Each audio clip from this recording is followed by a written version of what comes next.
რუბრიკაში მიამბე აფხაზეთზე ვირჯინიის შტატის რიჩმონდის უნივერსიტეტის სიმფონიური ორკესტრის ხელმძღვანელი ალექსანდრე კორძაია იხსენებს აფხაზეთს.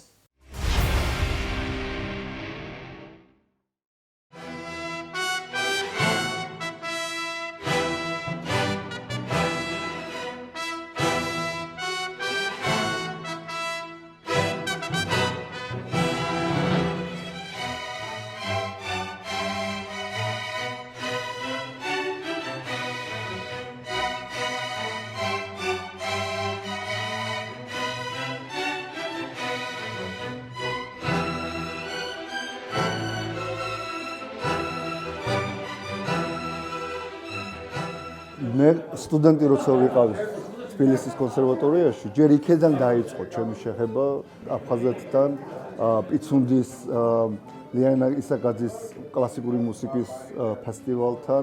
ყოველ წელიწადს დავდიოდით. მე მახსოვს, მე და დედა გაგრაში ვისვენებდით სანატორიუმში და კამერული ორკესტრი ჩამოვიდა.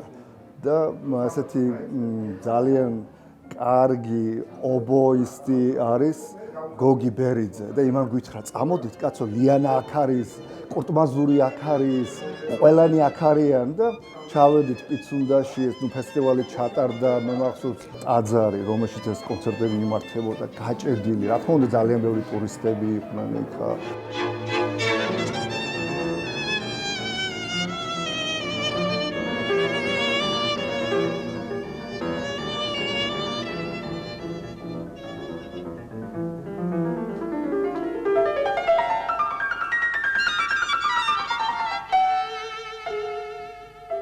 მაშინ სტუდენტი ვიყავი და მე 91-ში მე უცხოეთში წავედი და კურტმაზურში შევხვდი და ლიანა ისაკაძის კონცერტი იყო კარნეგის ჰოლში და აი იქ ვიხსენებდით აფხაზეთს, ამ ზღვას, ამ ბუნებას, ამ ატმოსფეროს, ეს სიტუაცია იყო რაღაც ზღაპრული, მუსიკის, ბუნების, საოცარი დრო გავატარე.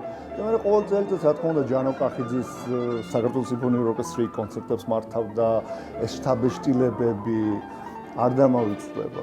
თბილისის კონსერვატორიის გუნდი, ორკესტრი, სოხუმში კონცერტი ჰქონდა და მე მახსოვს აფხაზები, ქართველები დარბაზში, როგორც ძმები, დები, ისე ვიყავით ყველანი ერთად, ვერასდროს ვერ წარმოვიდგენდით. თუკი აფხაზეთი ის ადგილი გახდებოდა, რომ ჩვენ ვერ ჩავიდოდით და ეს კონტაქტები ჩაიშლებოდა. მაგრამ მე იმედი მაქვს, რომ ეს ერთვენიერ დღეს ეს ყველაფერი დაბრუნდება და ეს ყველაფერი ისევ ჩავალთ, როგორც სტუდენტები, უნივერსიტეტის სტუდენტები, ან კონსერვატორიის სტუდენტები, ისევ მუსიკით და პოეზიით და ხელოვნებით გავერთიანდებით და ერთსულებლები ვიქნებით და ტაში დაუკრავთ ხელოვნებას.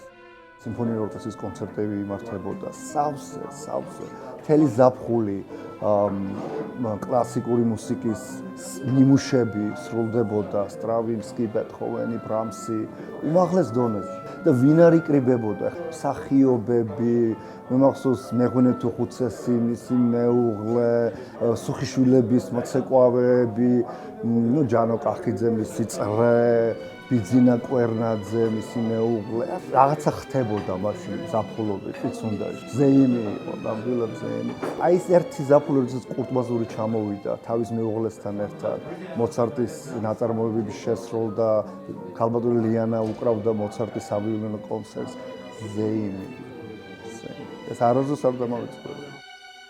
არასდროს ვერ წარმოვიდგენთ, რომ ერთ დღეს ეს მიუწვდომელი იქნებოდა. ეს რაღაც საოცარი ზღვა, ეს წვანე წყალი. არსად რო არ არის და იდგა. ეს წყალი იდგა ეს. და ეს კლასიკური მუსიკა ჟღერდა საოცრად.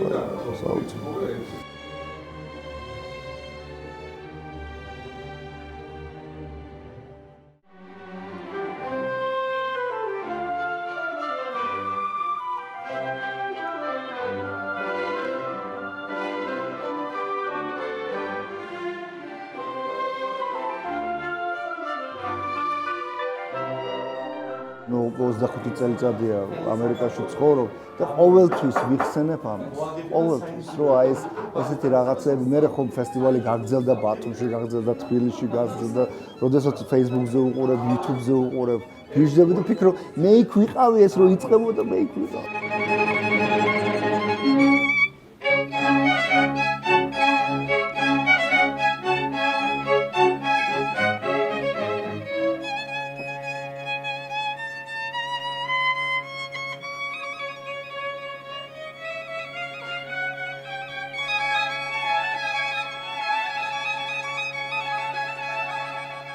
ძმებო და დებო უნდა გავერთიანდეთ და ერთად უნდა ვიყოთ. გვიყვარს ერთმანეთი და მე იმედი მაქვს. მე ამაში ეჭვარ ვიყარება. თუ კი ბერლინის კედელი დაინგრა და ბერლინი გაერთიანდა, აი ესე გაერთიანდება საქართველო. ამაში ეჭვარ ვიყარება, იმიტომ ეს ადამიანების თვისება არის. ადამიანები ყოველთვის ისწრაფვიან გაერთიანებისკენ, ხელის გაწოდებისკენ. აუცილებლად დაბრუნდებით. მთელი საქართველო გაერთიანდება და ერთიანი იქნება.